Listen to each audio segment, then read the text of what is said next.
We're looking at Death's Door, published by the ever interesting Devolver Digital, developed by Acid Nerve. They're a small, very small, two-person team from Manchester, United Kingdom. This game has a Bastion feel to it, a Legend of Zelda feel. I've heard some people say maybe Dark Souls in the way that you actually do.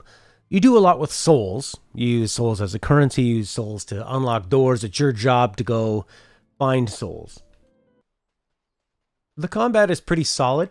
From what I had in the build, there was a general melee attack, 3-hit combo.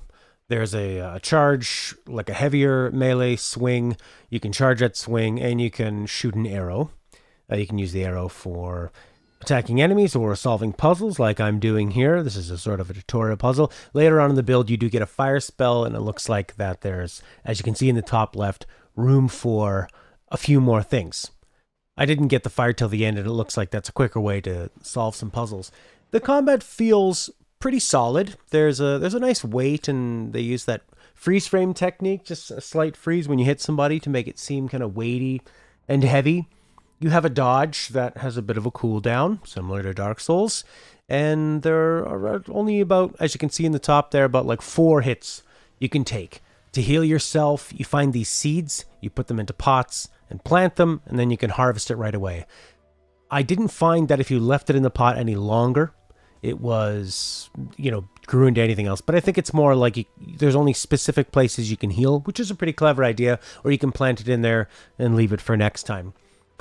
This is the first, I guess, tutorial boss.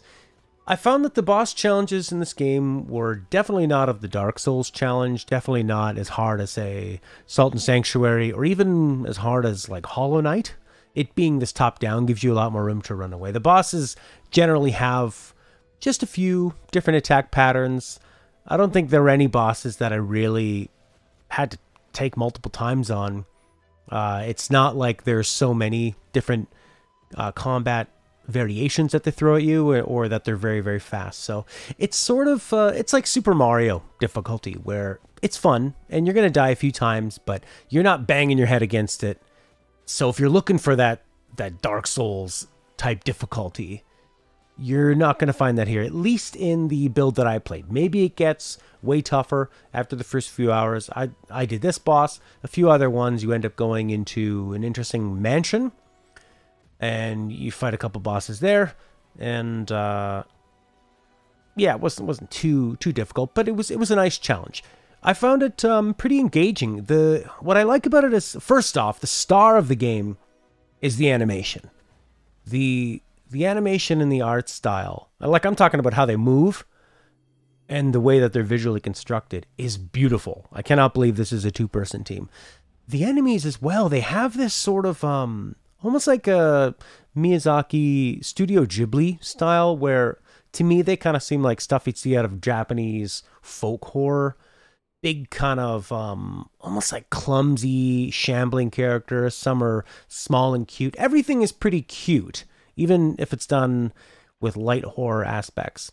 But I'd say definitely the star of the show is the ambiance of it, how solid the combat is, and the incredible animation that really brings it to life.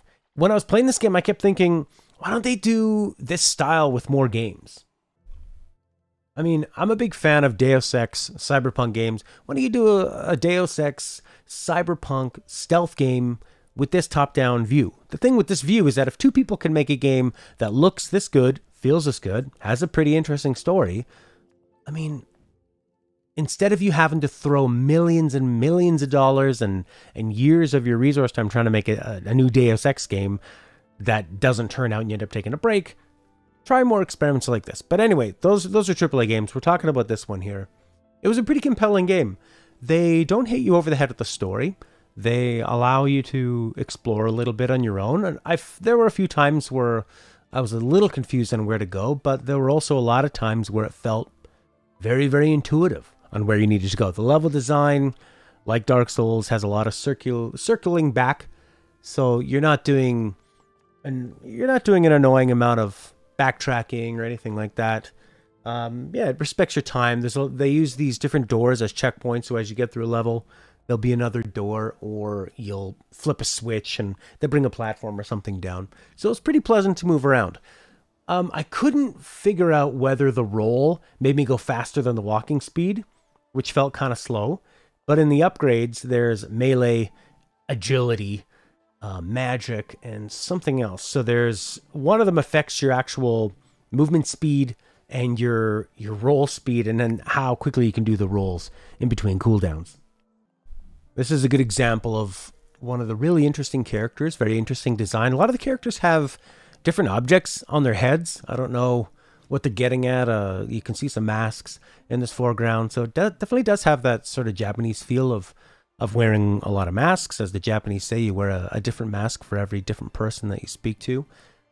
A lot of the environments felt like, especially this one, it was a very large area that looked kind of the same, which I was fine with. I mean, there's so many little details to pick up on, and it's so nice that I wasn't getting tired of it or anything. I just felt like, okay, this is probably going to be this one style. But when I did go into the next level, I was very pleasantly surprised with what a difference it was, and how much of a palate cleanser it was, and just how interesting it was. Kind of reminded me of, like if you've ever played Dishonored 1 or 2, the different mansions that you go into there, the different houses and the different boss levels, there's just so much personality. I only saw maybe 3 different areas and one sort of main different area. At one, it's like a boss, sort of like a whole level where the goal is to take out the boss. At one point, a character tells you that you need to go, you can go north to fight this one, west, east, south, and they recommend the order in which you can do that. So I was pretty pleasantly surprised with this game. If you just look at it, it looks fantastic. It's got a well-worn and well-done gameplay style. It's sort of pretty standard. If you've played Bastion, like I said, or Zelda, it's right up there. A little more precise, and I guess, yeah, a little more precise than a lot of those games. But I guess it's probably in that Bastion difficulty is where I'd put it. Maybe slightly more difficult, but I never felt frustrated with it. And when you die, you never go too far back, and you don't lose any of your resources. So it's a pretty pleasant game to play, and I liked how they didn't give you too much of the story or even where to go. You have to use your brain a little bit, but it was a nice game for me to play kind of at the end of the day when I wanted to just slowly move around, have a bit of challenge, have some exploration, enjoy the beautiful ambiance, some satisfying combat, some really interesting enemy designs. The game is coming out on Xbox One, Windows, Xbox Series X, and S. Death's Door is coming out July 20th. Currently on Steam, it is $19, a little bit more. On Xbox, there's a deluxe edition as well for $28. I would recommend giving this thing a look. It feels good. It's a nice challenge, and it's an incredibly beautiful world with a lot of ambience. Some criticisms, I'd say, you feel that it's a budget title with the music. While the music is really good, it's a little bit repetitive, and maybe that's because I was in some parts for a long time, but it did feel like when I would get into battle, even in different areas, there was the same song used, but the music is effective. I just sort of noticed that maybe it was a bit too much. And also, like in Hollow Knight, even though they use the text for characters to speak, I did like how they had a bit of kind of, they made their own noises. There was a lot more sound design going on. This doesn't focus too much on sound design, which I think is a bit of a miss. Definitely, as you can see, the animation and the visuals speak a lot more, and there's a lot more detail in this than Hollow Knight, where Hollow Knight had very effective visuals, but they were done in, almost like a black and white, very monochromatic style and a very simplistic style, whereas this one is like all kinds of detail on the screen, lighting, and very bright. So I guess it's a bit of a trade-off, but if you're into Bastion and Zelda and something that is dabbling in creepiness and horror, I think you should definitely keep an eye on this. Death's Door!